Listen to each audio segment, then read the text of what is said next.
We're starting homeschool soon and something has to be done about this bookshelf. It's stressing me out. First up, we have this weird little corner here that kind of houses all of the like, apparently weaponry. All of just like the random toys that don't have a home and that are too big for a home. Our bottom row here, this one at least, is mostly board books for the littlest guy. And then there's a few just random things here, library books there, Bob books for homeschool, CDs for audiobooks. And then we just have kind of like chaos happening up here. I started reading recently, as in like the last 6 months probably. And so I've been slowly accumulating books as well. Jars that are not being used. We have a lot going on. How cute are my loons though? I took these from my cabin before they sold it. And then these are a couple of the flowers from our like pick your own flowers thing that we went to at this like little farm. Game plan I think is to just like take everything off, keep the books that my son's super interested in, and then maybe like the ones that might coincide with our themes for homeschool, and kind of rotate some out with what we have in the basement. I used to be a 3rd grade teacher and my husband's currently a kindergarten teacher, so we have at least 1, if not 1.5 full like classroom libraries in our home to choose from and rotate books through. This whole thing used to also be right next to our bookshelf, but I needed room for our calendar. It's just kind of like miscellaneous paper, arts and crafts things. I don't know if it's gonna be able to stay here because we usually put our lettuce grow here in the like fall and winter months, but it's out of the way and it kind of fits there and it's cute, so we're just gonna leave it.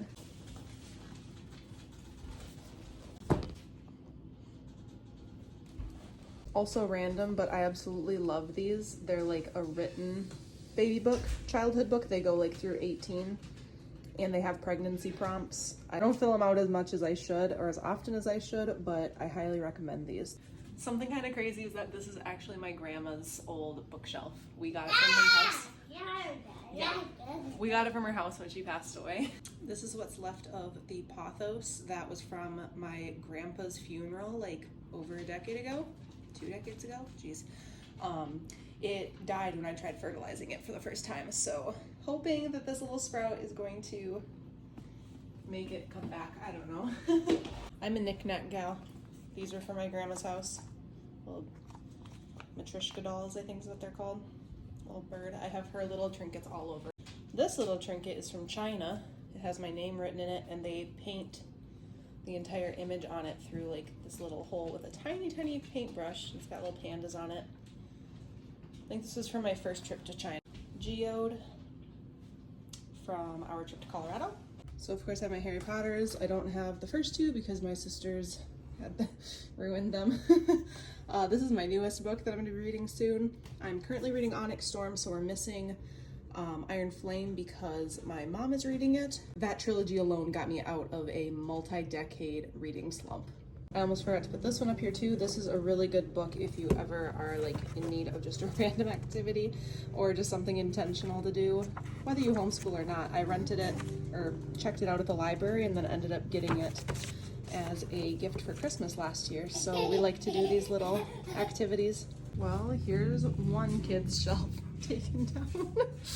We have this one clear now, so we just have to figure out, like, this so far is our rotate out pile. There's some National Geographic, there's some bedtime stories, we have some educational books. We have to figure out what's going back on the shelf.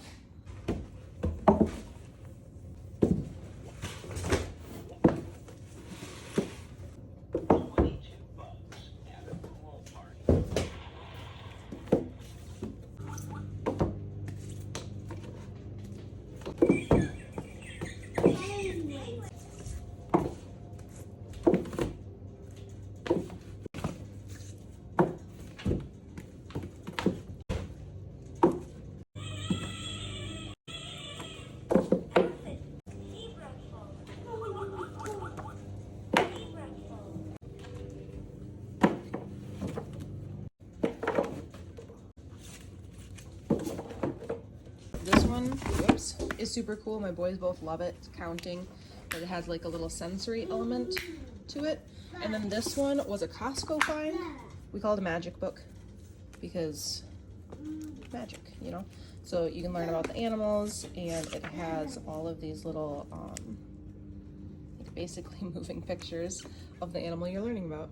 All right, so I think this is where we are going to end it. We've got our kids' books here, different character books, different educational books, then we have our board books.